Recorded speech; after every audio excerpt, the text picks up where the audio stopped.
The musket ball whistled past Colonel William Prescott's ear, with the deadly precision of fate itself, embedding deep into the earthwork behind him. Blood trickled from a graze on his weathered cheek as he wiped it away with the back of his hand, never taking his eyes off the advancing crimson line below. This was not how the morning of June 17th, 1775 was supposed to unfold. Yet here he stood atop Breed's Hill, watching the most powerful army in the world march toward his hastily constructed fortifications. The irony was not lost on Prescott that this battle would forever be remembered by the wrong name. They called it Bunker Hill, after the taller prominence nearby. But the real fighting was happening here on Breed's Hill, where his 1,200 colonial militiamen had spent the night digging their own graves. Or so it seemed to the British commanders watching from Boston Harbor. The morning mist still clung to the Charles River, but it could not hide the reality of what was about to unfold. The first major confrontation between the Continental Army and the British Empire. General Thomas Gage, the British military governor of Massachusetts, had awakened to find American earthworks bristling with cannon barrels pointed directly at his fleet. The audacity of these colonial farmers astounded him. Just 2 months earlier, the skirmishes at Lexington and Concord had been mere pinpricks compared to this bold stroke. Now, more than 15,000 colonial troops surrounded Boston, and their commanders had chosen to make their stand on the most tactically sound position available. The decision to fortify the Charlestown Peninsula had not been made lightly. General Artemas Ward, commanding the colonial forces, had received intelligence that the British planned to occupy Dorchester Heights. The Committee of Safety, led by the brilliant physician and patriot Dr. Joseph Warren, had convinced Ward that a preemptive strike was necessary. If the colonials could establish artillery positions on the heights overlooking Boston Harbor, they could effectively control all shipping into the city. Colonel Prescott had been chosen to lead this desperate gambit not because he was the most senior officer available, but because he possessed the rare combination of tactical brilliance and unshakable courage that such a mission demanded. A veteran of the French and Indian War, the 49-year-old Massachusetts farmer had transformed himself into one of the most capable military minds in New England. His 6-foot frame and steady demeanor inspired confidence in men who had never faced professional soldiers in pitched battle.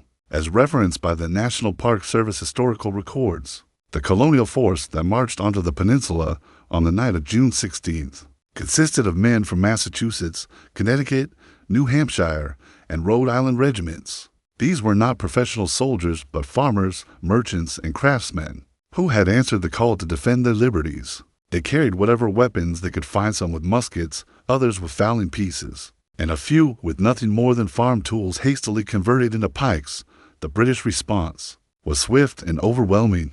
General William Howe, Gage's second-in-command, would lead the assault with 2,400 of Britain's finest troops. These were not the garrison soldiers who had been humiliated at Lexington and Concord, but hardened veterans of European campaigns, men who had faced French artillery at Minot and charged Spanish lines at Havana.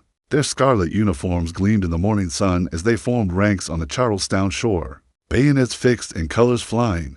What the British commanders failed to understand was that they were not facing the same colonial rabble that had scattered at the first volley 2 months earlier. The men behind these earthworks had spent weeks drilling, organizing, and most importantly, learning to hate. Every story of British brutality, every tale of homes ransacked and liberty trampled, had steeled their resolve.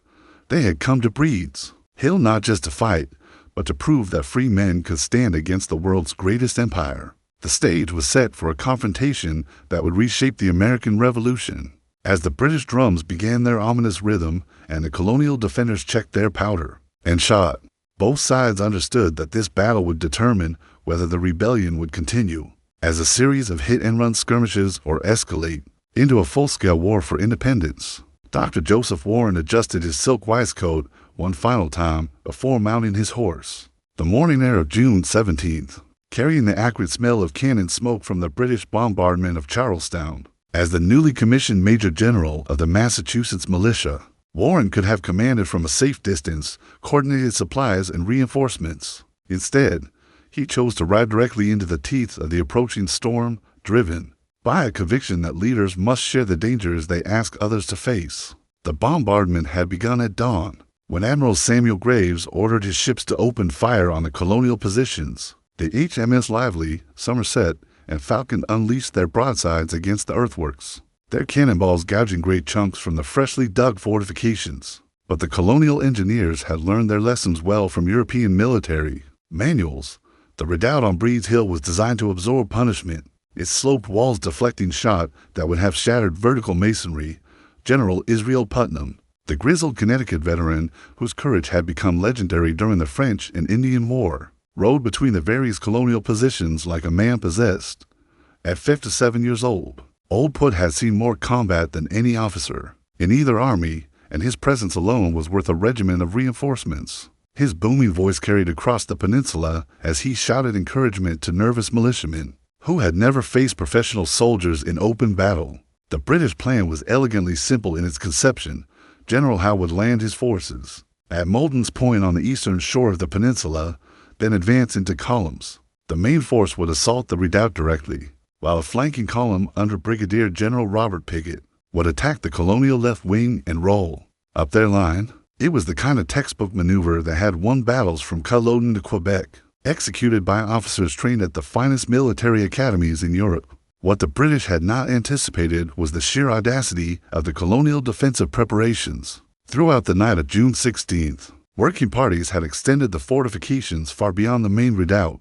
A rail fence stuffed with hay ran along the colonial left flank, while stone walls provided additional cover for marksmen. Most significantly, Captain Thomas Knowlton had positioned his Connecticut sharpshooters behind a low stone wall at the very tip of the peninsula, where they could deliver enfilading fire against any British advance the colonial commanders faced. A crucial decision as the British landing boats approached the shore. With barely 1,400 men spread across nearly a mile of fortifications, they lacked the numbers for a sustained defense.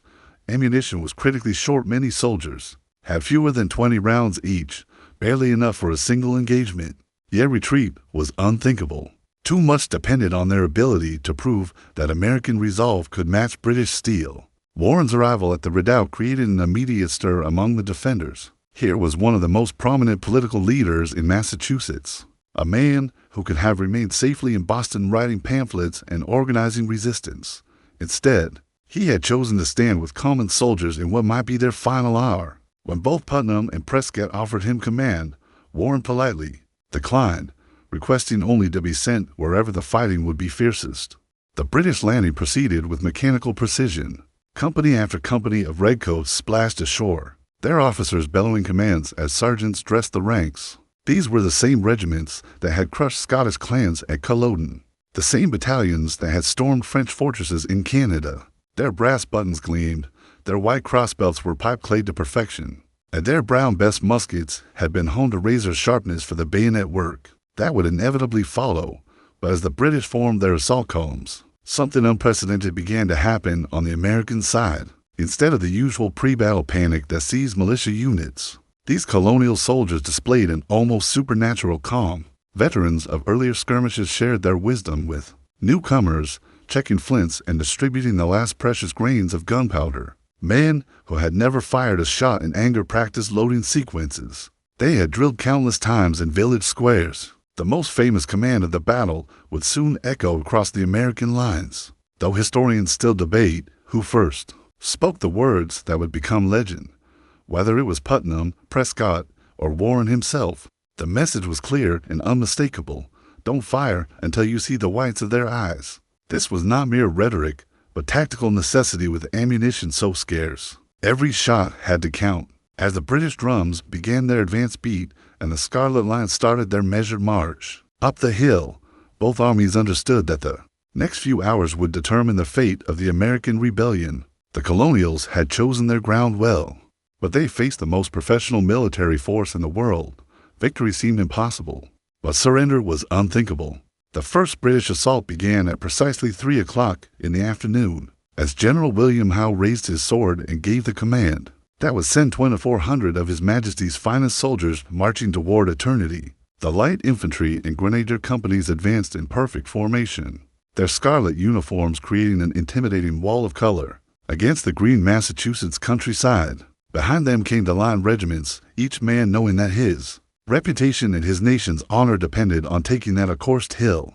Colonel Prescott walked calmly along the American parapet, his blue uniform coat making him an obvious target. For British marksmen, yet somehow untouched by the musket balls that buzzed past his head like angry hornets. His composure had an almost mystical effect on the colonial defenders, many of whom had never faced charging bayonets or heard the terrifying war cries of professional soldiers. When nervous militiamen began to aim their muskets at the approaching British, Prescott personally pushed their barrels down, reminding them that their limited ammunition made every shot precious. The British advance up Breed's Hill was a masterpiece of military precision that would have impressed Frederick the Great himself. Each company maintained perfect alignment despite the uneven ground, while their officers marched alongside with drawn swords, encouraging their men with words that would have seemed absurd to civilian ears. Steady, lads. Show these rebels what His Majesty's soldiers can do. The drums maintained their relentless rhythm, that hypnotic beating that had preceded British victories from Plassey to the Plains of Abraham. But as the Scarlet Lines approached within 50 yards of the American earthworks, something unprecedented in British military experience occurred. The ragged colonial militia, these supposed farmers and shopkeepers, delivered a volley of such devastating accuracy that entire sections of the British front rank simply ceased to exist.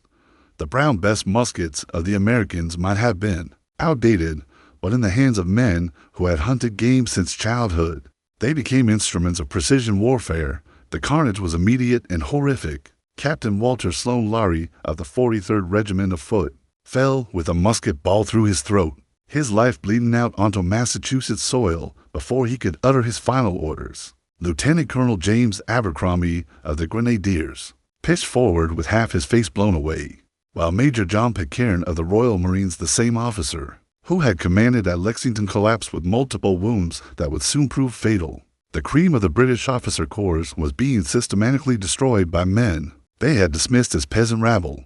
What made the American fire so devastating was not just its accuracy, but its timing. Unlike European battles where opposing armies exchanged volleys at close range, the colonials had been instructed to aim deliberately and fire only when they could be certain of hitting their targets. The result was not the rapid but inaccurate musketry that characterized conventional warfare, but the precise, methodical destruction of advancing formations by men who treated each shot as they would when hunting deer in the Massachusetts forests. General Howe found himself in a situation that contradicted everything in his military experience. A competent professional officer who had fought with distinction in Europe, he had expected the colonial militia to break and run at the first sight of British steel. Instead, his assault columns were being carved apart by an enemy that refused to behave according to accepted military doctrine. As his casualties mounted and his men began to waver, Howe faced the unthinkable prospect of ordering a retreat. The British withdrawal down the hill was almost as orderly as their advance had been, but the psychological damage was incalculable. These were soldiers who had never known defeat, regiments whose colors bore the battle honors of Minden, Warburg, and Quebec. Now they were falling back before an enemy they had been taught to despise as cowards and rebels. The wounded limped or were carried by their comrades, leaving behind a trail of blood that stained the summer grass crimson among the American defenders. The successful repulsion of the first assault created a euphoria that bordered on the dangerous. Men who had doubted their ability to stand against professional soldiers now believed they were invincible. Some began to taunt the retreating British, shouting insults that would have cost them their lives in European warfare. But the veteran officers knew better. Israel Putnam rode along the lines, warning his men that the British would be back, and next time they would come with fury born of humiliation. The brief respite between assaults allowed both sides to assess their situations. The British had suffered casualties that would have been acceptable in a successful storm of a fortress, but devastating for a repulsed attack on field fortifications. More than 200 of their finest soldiers lay dead or wounded on the slope of Breed's Hill, including many of their most experienced officers. The colonial losses had been minimal, perhaps a dozen men killed or wounded, but their ammunition situation had become critical. As the smoke cleared and both armies prepared for the next phase of the battle, it became clear that something fundamental had changed in the relationship between Britain and her American colonies. The myth of British military invincibility had been shattered by farmers and merchants who had refused to accept their supposed inferiority. The path to American independence had been written in blood on a Massachusetts hillside. The second British assault commenced 30 minutes after the first.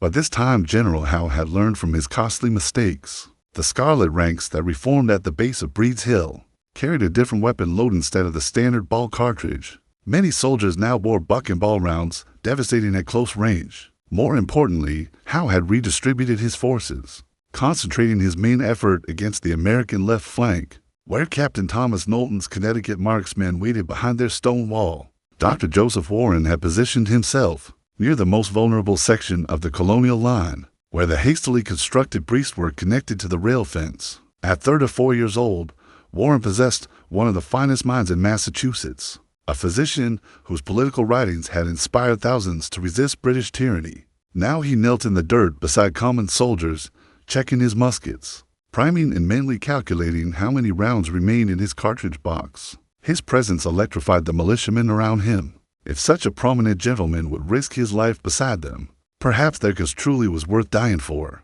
The British had also brought forward their artillery to 6-pounder cannon that began a systematic bombardment of the American positions. The naval gunfire from the harbor had proved largely ineffective against the earthworks, but these field pieces could be aimed with precision at specific sections of the colonial line. Each round that struck the parapet sent clouds of dirt and stones flying, forcing the defenders to duck below their fortifications and disrupting their carefully planned fields of fire. Colonel Prescott realized that his greatest challenge was not the approaching enemy, but the growing panic among his own men. Ammunition was running so low that some soldiers had resorted to ramming nails, broken glass, and even pebbles down their musket barrels. The steady British bombardment had also taken its psychological toll. Men who had stood firm during the first assault now flinched at every cannon shot, their earlier confidence evaporating like morning mist. The British flanking column under Brigadier General Robert Pickett had learned from the previous assault's failures. Instead of advancing in tight formation that presented an ideal target for American marksmen, Pickett's men now moved in loose order, taking advantage of every stone wall and fence row for cover. These were veteran light infantrymen, skilled in the irregular warfare that the colonials supposedly favored. Their green uniforms blended with the New England countryside, making them difficult targets for nervous militiamen. As the second assault developed, the true horror of 18th century warfare became apparent to the American defenders. The wounded from the first attack still lay scattered across the hillside, some calling for water, others begging for their mothers. British soldiers advanced past their fallen comrades with the mechanical indifference that only professional training could instill, stepping over bodies that had been alive and laughing just an hour before. War, these colonial farmers were learning, was not the glorious adventure that tavern songs made it seem.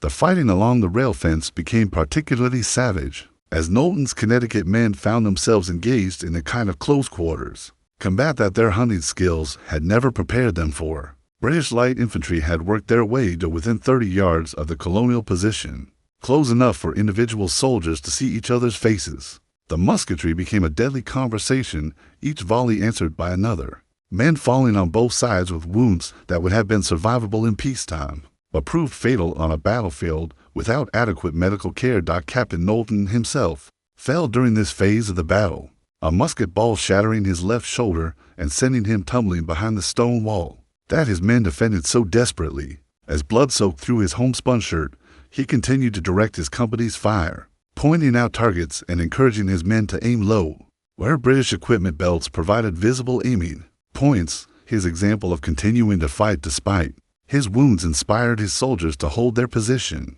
Even as ammunition dwindled to the last few rounds, the second British assault came closer to success than the first, with some redcoats actually reaching the outer edge of the American earthworks before being driven back by desperate hand-to-hand fighting, bayonets clashed against musket butts, while men grappled in the dirt for weapons dropped by the wounded and dying.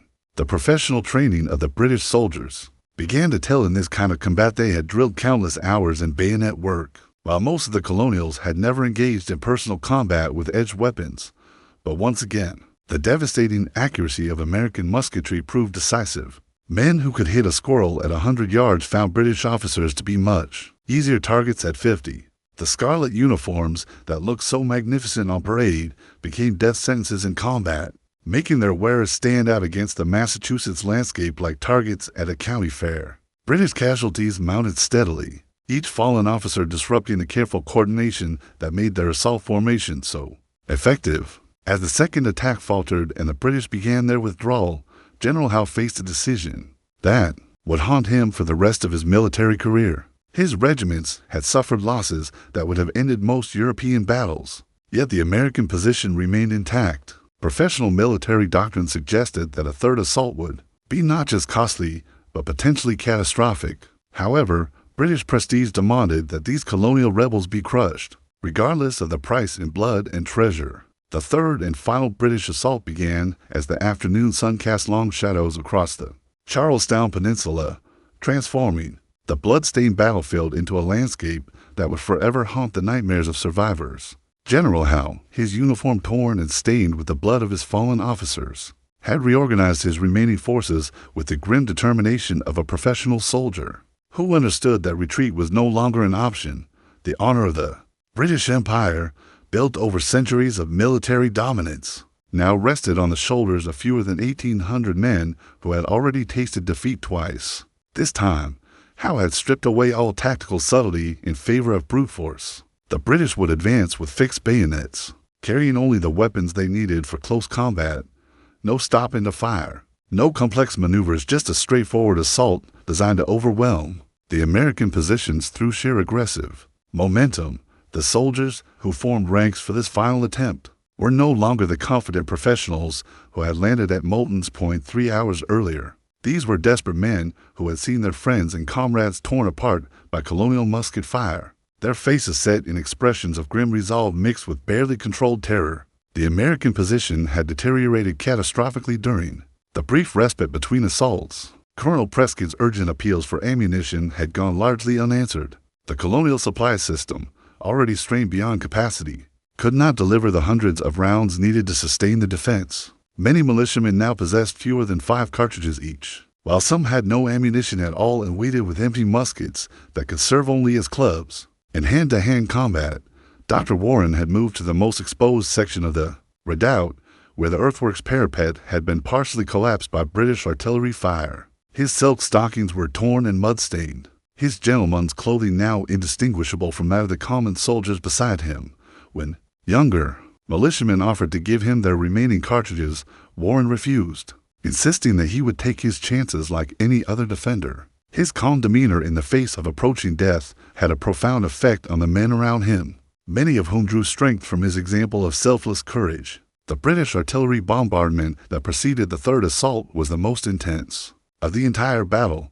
The 6-pounder cannon, now positioned at closer range, poured round shot into the American works with methodical precision. Each impact sent dirt and splinters flying, while the psychological effect was even more devastating than the physical damage. Men who had stood firm through the previous attacks now pressed themselves against the bottom of the trench, their nerve finally beginning to crack under the relentless pounding. As the Scarlet Lines began their advance, both armies understood that this would be the decisive moment of the battle. The British could not afford another repulse. Their casualties were already at levels that would require official explanations to Parliament and the War Office.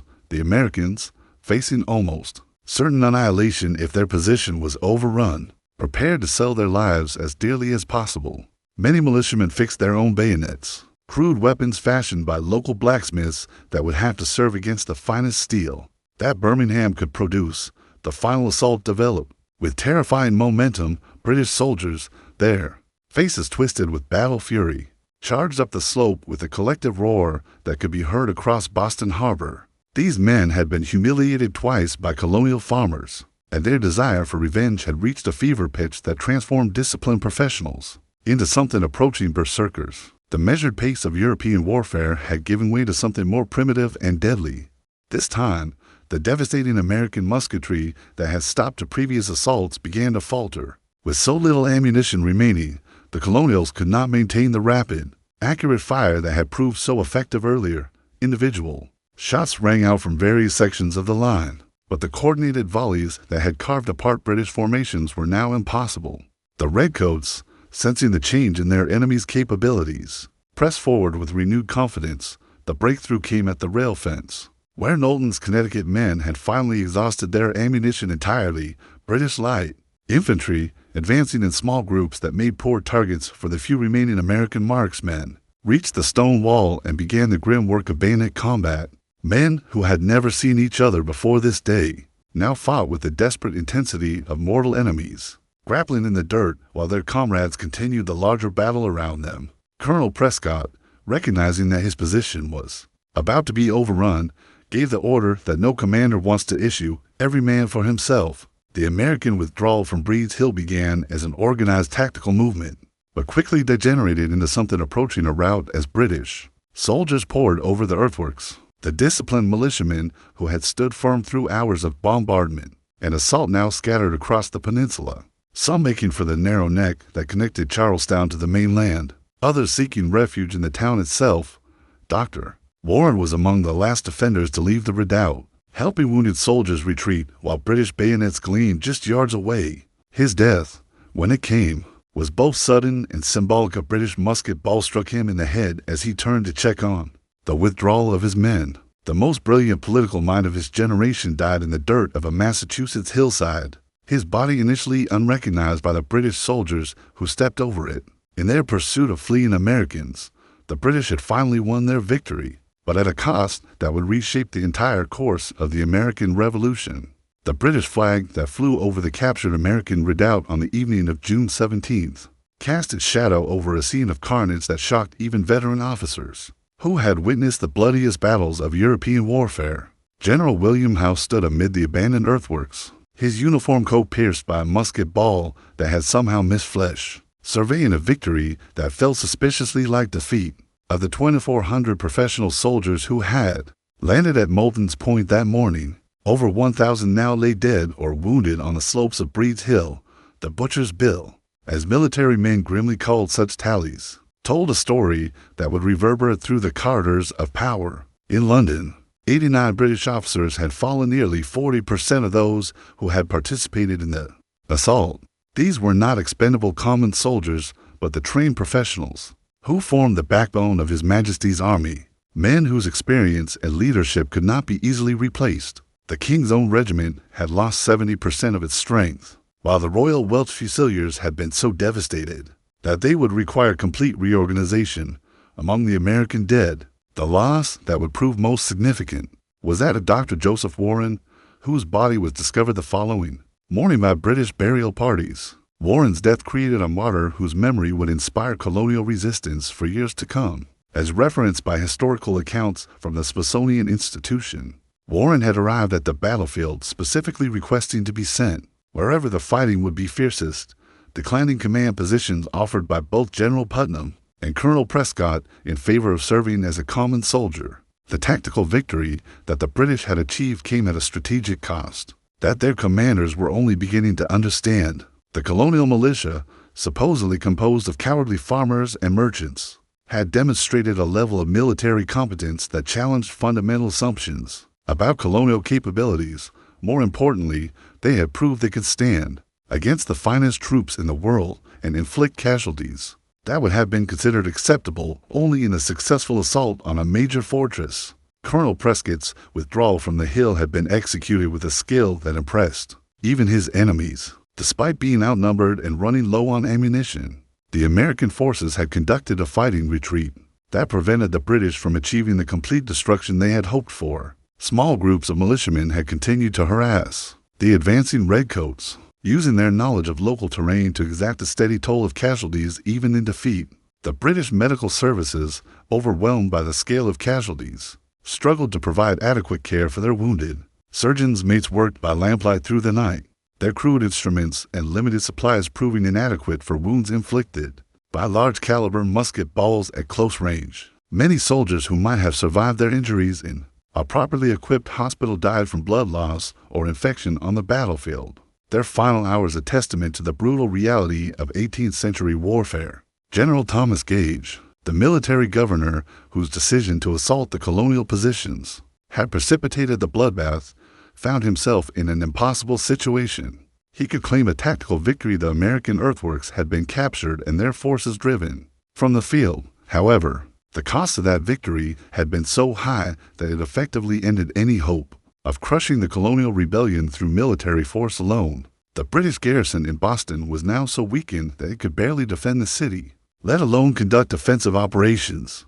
The news of the battle's outcome would take weeks to reach London, but when it did, the political repercussions would be immediate and severe. Parliament had been assured that a few regiments of professional soldiers could easily suppress colonial resistance.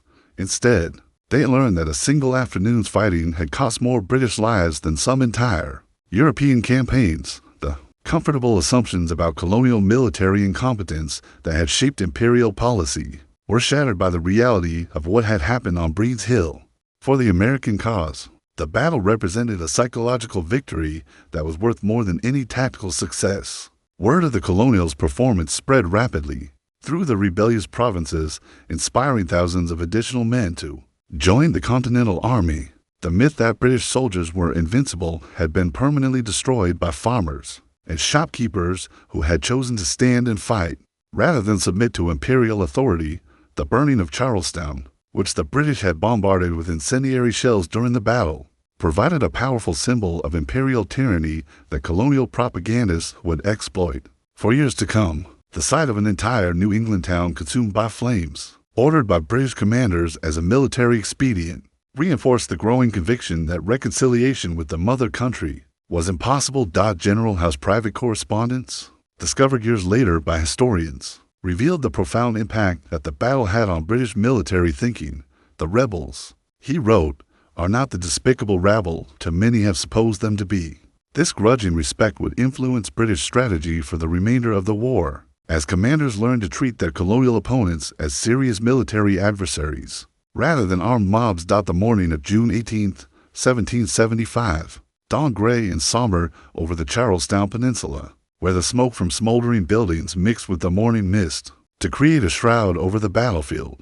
British burial parties worked methodically through the carnage, separating their own dead from the colonial casualties with the grim efficiency that professional armies developed for such tasks. The cost of their Pyrrhic victory was becoming clearer with each body counted, each wounded soldier carried to the makeshift hospitals in Boston.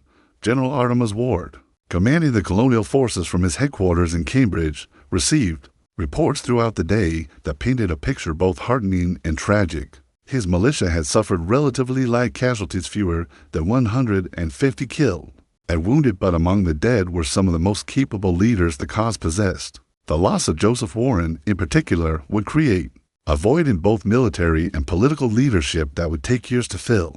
The British had won the field, but lost something far more valuable, their aura of invincibility. News of the battle spread throughout the American colonies with remarkable speed, carried by riders who understood that they bore tidings that would reshape the rebellion. In taverns from New Hampshire to Georgia, men raised their tankards to toast the farmers who had bloodied the nose of the world's greatest empire. The David and Goliath narrative that emerged from Bunker Hill would become one of the founding myths of American independence. King George III, when he eventually learned of the battle's outcome in his palace at St. James, reportedly declared that the colonials had shown they could fight like soldiers. This royal acknowledgement of American military competence marked a fundamental shift in how the imperial government viewed the rebellion. What had begun as a series of tax protests and civil disobedience had escalated into something approaching a genuine war between sovereign powers. The strategic implications of the battle extended far beyond the immediate casualties and territorial gains. The British garrison in Boston, already isolated and dependent on supply ships from England, was now to weaken to conduct offensive operations. General Gage found himself commanding what amounted to a besieged fortress rather than a base for suppressing colonial resistance. The initiative in the conflict had shifted decisively to the Americans, who could now choose when and where to engage British forces. For General George Washington, still traveling from Philadelphia to assume command of the Continental Army, the news from Bunker Hill provided both encouragement and concern. The militia had proved they could fight, but their lack of ammunition and supplies had ultimately doomed their defense. As referenced by American Battlefield Trust historical analysis, Washington would spend much of his early command working to transform these brave but ill-equipped volunteers into a professional army capable of sustained operations.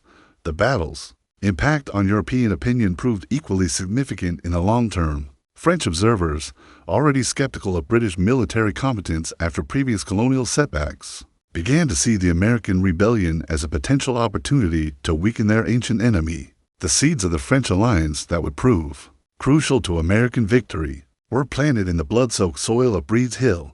British military doctrine, shaped by centuries of European warfare, would require fundamental revision in light of the colonial performance. The assumption that irregular forces could not stand against disciplined troops in open battle had been shattered by men who treated military service as a civic duty rather than a professional career. The British would need to develop new tactics and strategies for fighting an enemy that refused to behave according to accepted military conventions. The human cost of the battle would reverberate through families on both sides of the Atlantic. For generations, British regiments that had served with distinction for decades were decimated in a single afternoon, their proud histories forever marked by the disaster of Bunker Hill. Colonial families mourned sons and fathers who had died defending principles that many still struggled to articulate clearly. Perhaps most significantly, the battle marked the point of no return in the relationship between Britain and her American colonies. The scale of violence, the bitter fighting, and the mutual casualties had crossed a threshold that made peaceful reconciliation virtually impossible. Men who had killed each other's comrades in hand-to-hand combat could not easily return to the previous relationship of imperial subjects and royal officials. The legend of Bunker Hill would grow in the telling, becoming one of the foundational stories of American identity. The image of citizen soldiers standing against professional troops, of farmers and merchants choosing death over submission to tyranny, would inspire future generations of Americans facing their own moments of crisis. The battle cry "Remember Bunker Hill" would echo through American military history, from the Revolutionary War through the Civil War and beyond. In the end, the Battle of Bunker Hill had achieved something that no amount of political rhetoric could accomplish. It had transformed a colonial rebellion into a war for independence. The blood spilled on that Massachusetts hillside had written the first chapter of American nationhood, paid for in the currency that freedom has always demanded throughout history. The farmers and merchants who climbed Breed's Hill as British subjects would be remembered as the first soldiers of a new nation. Their sacrifice the foundation upon which the United States of America would be built.